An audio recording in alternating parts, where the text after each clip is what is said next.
It seems like to me the Clippers have a PJ Tucker problem. PJ Tucker, to me, he is a good player still in his own right. I don't see a lot of good defensiveness in his game. I don't see how he's really going to benefit the Clippers long term or anything like that. But I also don't see where, he's going to just serve value for the Clippers overall, because when you look at him in these games, he's scored 15, 16 points in the last several games he's played combined. And defensively, he's not the player he once was. So if his offense is not going to make up for what his defense used to be, then what was the point getting him? And I understand he was a part of the package deal for James Harden, but they could have just got James Harden alone or not even went for the deal at all, because you basically took away Nicholas Batum and Rocco for a guy who doesn't play defense, and he doesn't score at least how he used to. He was never really a scorer anyway, but he used to give you a consistent 16 to 18 points a game at one time, and he gave you consistent defense on top of that. But now that he really can't give you that, and he's really a non-factor, you have a guy on your roster that really is not taking up any good space. You have a guy on your roster that's really just taking up space in general, and that's not what the Clippers need, because you need all the valuable input you can from every player on the floor or every player on your roster, because everybody needs to contribute, and PJ Tucker is just not a contributor based upon what the Clippers need to help them win a championship.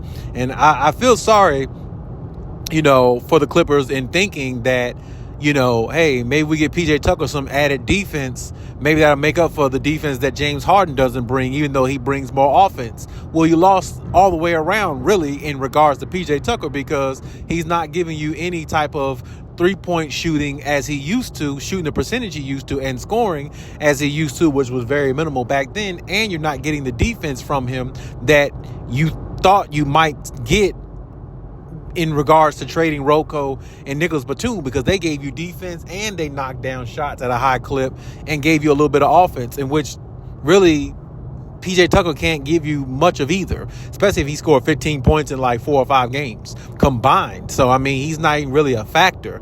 And I just think that, if the Clippers are looking to possibly make another trade, as I said about the other day, about the Bulls, this and that, that possibly his name could be thrown in there in the hat with that potential trade, because you're not going to get much out of him. The Bulls not going to get much out of him, but the Bulls aren't going nowhere. They're not trying to make a championship run. They're just trying to just make a run in general, maybe make the playoffs, and that's it. That's about as far as they can go, because they don't really want to deal with Zach LaVine no more. I think they're off of Caruso as well. And, they're trying to stick with DeRozan, but he's pretty much trash to me. He's a good player, but he's just not my type of player.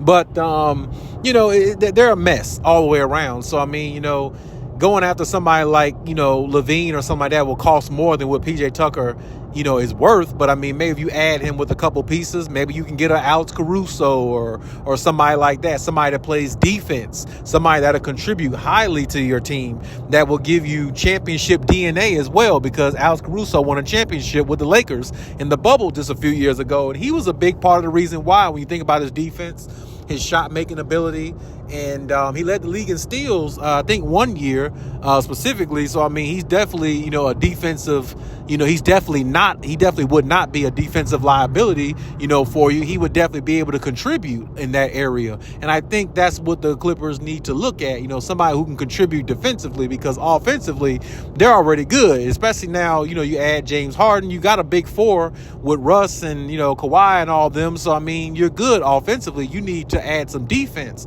or some size. So, if PJ Tucker needs to be added into the trade mix conversation, then do it, because you need either you need a versatile big man, like I was saying, in Vucevic, who is another piece that the Bulls will be willing to trade, or Caruso or somebody.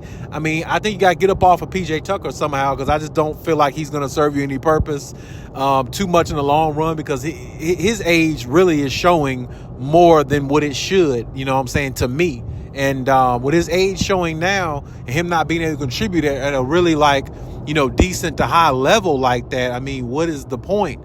You see what I'm saying? Where are we going with that? You see what I'm saying? It's like you're not going anywhere with it. So I personally would try to, cut bait with him and maybe send him somewhere, where some teams might be able to utilize, his skill set a little bit more for their own, recognizance or something like that, because I just don't see where, PJ Tucker is going to, benefit you long term like that. I just personally don't see it.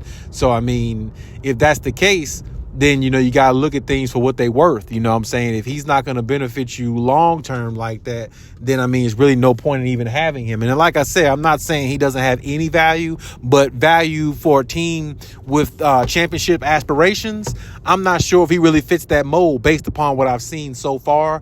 And the little bit that he showed us in Philadelphia when he was there, I mean, he showed signs a little bit here and there, but it wasn't really nothing substantial they can really feed off of, which is the reason why they was okay with trading him. So, I mean, if he really had that value like that, they wouldn't have added him in the package deal, or sent along with James Harden. So, I mean, you got to look at those type things, and those are things the Clippers should look at. But either way, hopefully if he does find a way to serve some value for the Clippers, that would be good if he can, you know what I'm saying? But I don't personally think that he will. And I believe a lot of Clippers fans, I believe I speak for some Clippers fans by saying that they don't think that he will either. So, I mean, we just have to see. But, I mean, honestly, if I were the Clippers, I'd try to get up off him and maybe talk to the Bulls about maybe some potential trades we can do with them where, we can get some more credibility or credible type players who can really contribute, because this team has got a lot offensively, but they lost a lot defensively. So, I mean, I would be trying to go after defense,